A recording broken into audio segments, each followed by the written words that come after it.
दुख, तकलीफ, परेशानी हर किसी की ज़िंदगी का हिस्सा है।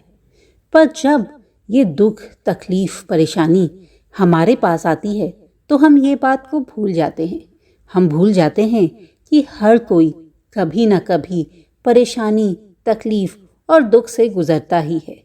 जब हमें कष्ट होता है तो हमें लगता है कि सारी दुनिया का कष्ट जैसे मेरे पास ही आ गया है। मुझी को सारी तकलीफ होती है, क्यों मुझी को हर बार परेशानी झेलनी पड़ती है। और ये परेशानी, तकलीफ का फेज़ इतना बुरा होता है, मतलब जब ये समय होता है तो हमें लगता है कि ये ख़त्म ही नहीं हो रहा। ये काली रात जैसे ख़त्म होने का नाम ही नहीं ले रही। लेकिन दोस्तों, ये काली रात की भी एक सुबह आती है। हर दुख, तकलीफ का एक निश्चित समय होता है। दुनिया में कोई भी चीज़ अमरता के साथ नहीं आई। उसी तरह हमारी दुख, तकलीफ का भी ख़त्म होने का एक निश्चित समय होता है। पर हम जब तकलीफ़ में होते हैं, परेशानी में होते हैं, तो इस बात को भूल जाते हैं।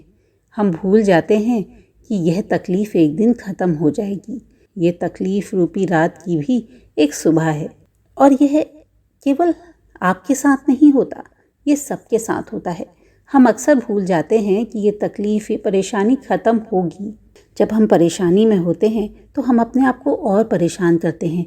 उन्हीं बातों को सोच के और ज़्यादा स्ट्रेस लेके हम अपने आप को उस परेशानी में और ज़्यादा डुबोते चले जाते हैं। और जब वह सुबह आती है तो हम उस सुबह को एंजॉय ही नहीं कर पाते, क्योंकि हम तो अपनी परेशानी में कुछ ज़्यादा ही डूब चुके होते हैं।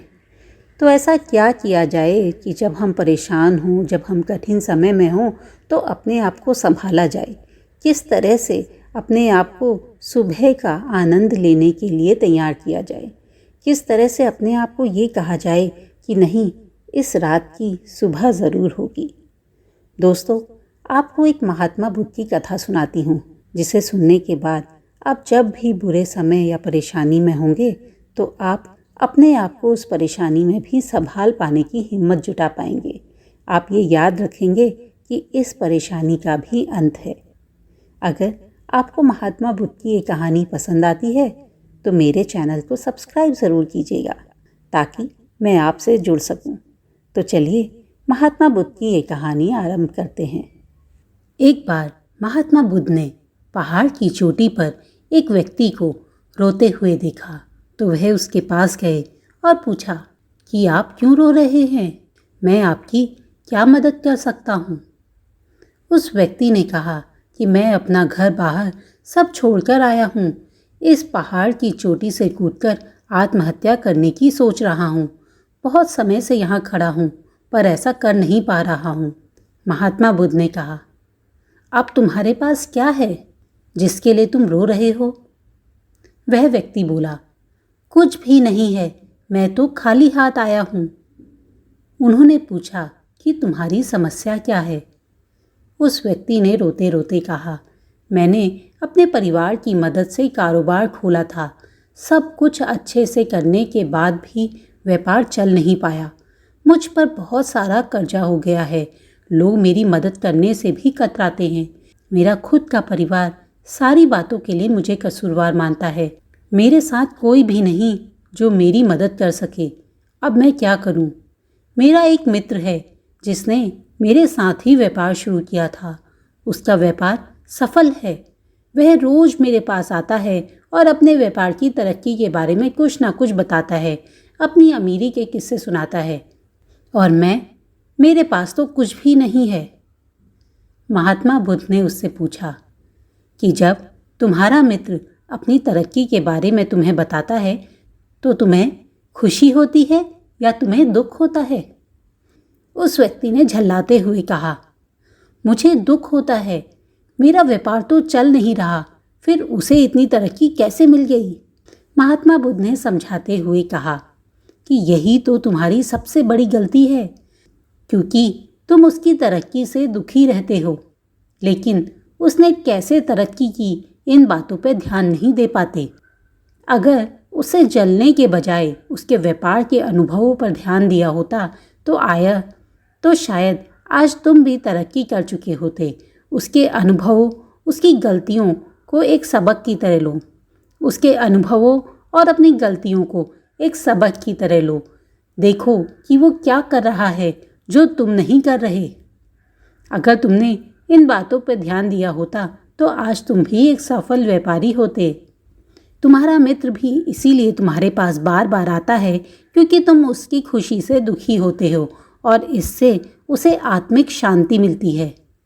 महात्मा बुद्ध की बातों का व्यक्ति पर अच्छा असर हुआ और उसने आत्महत्या करने का विचार त्याग दिया और वापस जाकर फिर से व्यापार करने का सोचा। महात्मा बुद्ध ने उसे एक छोटी सी डिब्बी दी और कहा कि इसे तभी खोलना जब तुम्हें लगने लगे कि जीवन व्यर्थ है, दुनिया व्यर्थ है, अब जीने का कोई फायदा नहीं, तभी इस डिब्बी को खोलना।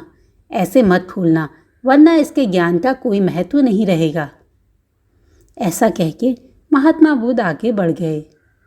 वह व्यक्ति वापस अपने नगर आया और पूरी लगन और ईमानदारी से अपना कार्य करने लगा। अपने मित्र के बताए सारे अनुभवों को अपने व्यापार पर लागू किया। अब धीरे धीरे उसका व्यापार चलने लगा और उसके अच्छे दिन आ गए। उसने विवाह किया और उसके सुंदर से 2 बच्चे हुए। लेकिन जैसे उसके बुरे दिन खत्म हो गए थे और अच्छे दिन आ गए थे, वैसे ही कुछ दिनों में अच्छे दिन भी खत्म हो गए।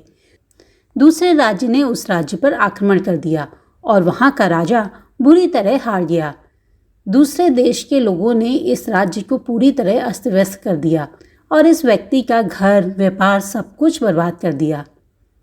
अब इसे लगने लगा कि जीवन व्यर्थ है, जीने का कोई अर्थ ही नहीं। तभी उसे महात्मा बुद्ध की दी गई डिब्बी का ध्यान आया। उसने वो डिब्बी खोली और उसमें से एक कागज़ निकाला। उस कागज़ पर लिखा था, ये वक्त भी गुजर जाएगा, और उसमें एक छोटा सा सोने का सिक्का था। उस व्यक्ति ने अपनी पूरी बातों को याद किया और महसूस किया कि सच ही है, ये वक्त भी गुजर जाएगा। उसने फिर से उस सिक्के से अपना व्यापार वापस पटरी पर लाने की कोशिश की। जीवन व्यर्थ है ऐसे विचार को त्याग दिया और फिर से अपने परिवार के लिए सुख सुविधाएं जुटाने में लग गया।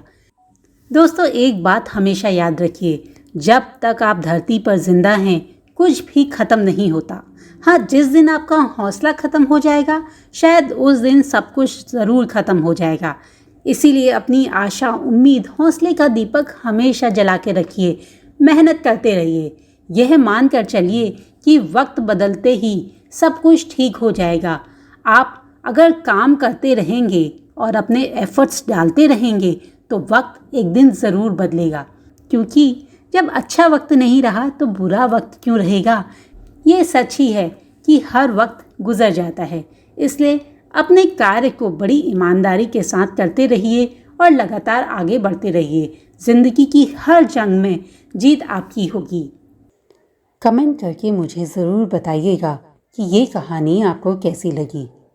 अगर आपको महात्मा बुद्ध की ये कहानी अच्छी लगी तो इसे अपने दोस्तों और परिवार के साथ शेयर ज़रूर कीजिएगा। मेरे चैनल से जुड़ने के लिए इसे सब्सक्राइब कीजिए ताकि आपको आने वाली हर नई कहानी का नोटिफिकेशन मिल सके। ये कहानी देखने के लिए आपका धन्यवाद।